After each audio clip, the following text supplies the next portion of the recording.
Hi everyone, this is Raza Von Werder, aka Kelly Everts, talking about my private and personal life. And we've just been covering the last one. We talked about sex. And everyone's interested in sex, and that reminded me of an anecdote, a story about one thing my crazy mother did. My mother had this. She worked at a high school at this time, and we were living in Middletown in a beautiful tract home. It was gorgeous compared to the old farmhouse. And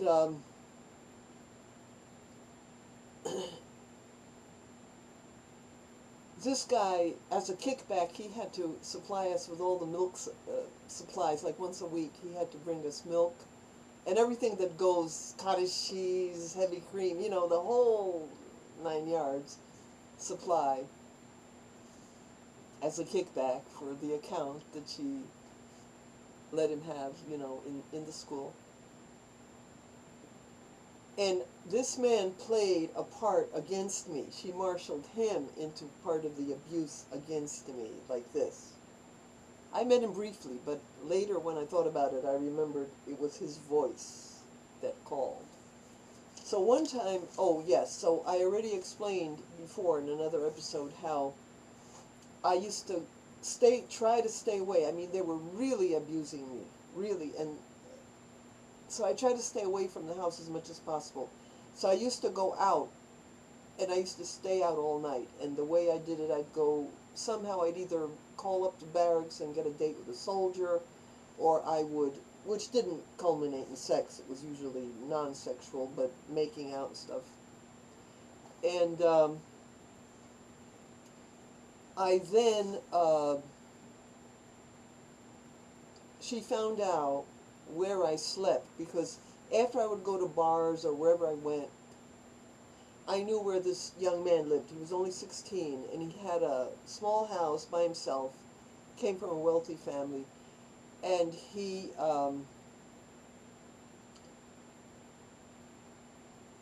so I would go after the bars, and I would have someone drop me off. Either a taxi or somebody would give me a ride and drop me off, and I would knock on his door, and I would go in, and I would sleep with him. And we tried to have sex a couple times, but he never broke my hymen. Okay, so more than a couple times. We probably tried a dozen times. So my mother was trying to figure out where I hung out at night. So she and the nephew of this milkman, Bill, discovered where he lived. But this was, yeah, I remember now. This must have been when he still had his apartment in Seabright. But it doesn't matter wherever he lived. When we were in Seabright, I used to see him there as well. And sleep with him a couple times in Seabright. He had an apartment. That's how I got attached to Seabright, because I had so many memories with this 16-year-old. Very handsome, very gorgeous. I think he was blonde or dirty blonde hair or something. He was gorgeous at the time. So anyway, my mother finds out that I'm staying with this guy at night. So one day I'm in the house, I'm in the living room, I'm in the kitchen, I'm sorry, in the kitchen. My mother was in the living room, which is right by there, and you can hear every word in the kitchen, in the living room. They're like very open. They've just got this semi-wall with openings and stuff, It was a real nice place. So she's in there, and I'm here in the kitchen. The phone rings, and someone asks for me. And it's a man's voice, and he said, "I'm enjoying the movies of you and your boyfriend." I said, "What?" He says, "Your boyfriend has had movies taken, or somebody took movies of you and your boyfriend having sex, and he's spreading them all over town." So I go, how could that be? I was baffled, embarrassed, and just spooked out and just confused. And I knew it wasn't true, but who was this man calling me and saying this stuff? I knew it wasn't true. But I was trying to figure out, could it be true? I mean, if when we were in bed, we were under the covers. No, nobody could film it. We were under the covers. I never made out with him outside of, unless we were under the covers. And it was dark. It was always dark, too. We didn't go to bed with... So it didn't make any sense. But later, not at that moment, but I later realized the bitch, my mother, told him that was the milkman, not the milkman's nephew. The milkman's nephew was a wonderful man named Bill. He would have never done anything so heinous. But this creepy middle-aged man, maybe my mother was having sex with him too, did this to me, a girl. I was just barely 16, and I was spooked out, and she was enjoying my confusion and my stress. She was listening right there, you know, across the semi-wall.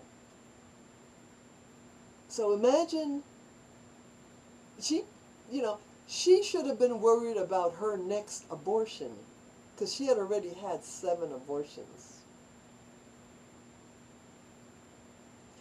She should have been worried about herself and her lack of use of condoms, rather than what I was doing. I was none of her business, really. When you get to a certain age, unless your parents are wonderful and doing things for you, it's really none of your business what you do. I was trying to escape abuse, staying out of the house. If I was not abused, I probably would not have stayed away that much, you know. But the house was unbearable.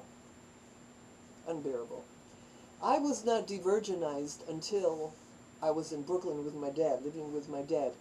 I used to hang out again. I had problems with school, and I played a lot of hooky. You'd wonder how I ever got through any schooling.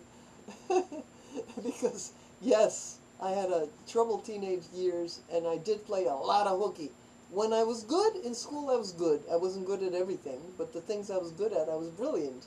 Anything to do with the humanities, anything to do with reading and writing and literature and art, you know, and history and science. I was very good at everything but math. And some things were just like I was brilliant at. Like anything to do with books I was good at, because I read hundreds and hundreds of books by the time I was 16.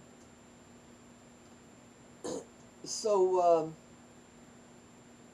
I lost my train of thought. What was I talking about? So, I can't remember what I was talking about. I have to regain my train of thought in a minute. To be continued.